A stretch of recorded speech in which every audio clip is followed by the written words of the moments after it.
கடவுளின் மெய்யில்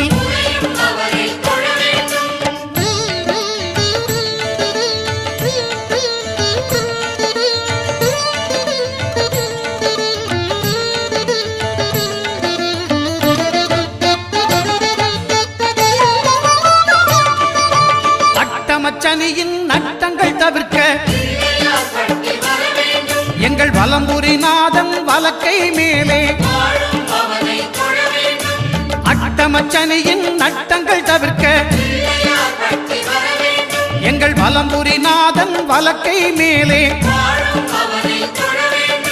வாழ்ந்திட வைப்பதும் தாழ்ந்திட வைப்பதும் சனி பகவானின் செயல் அல்லவா அந்த கணபதி கரத்தை கண்டவர் தமக்கு சனியின் பார்வை நலம் அல்லவா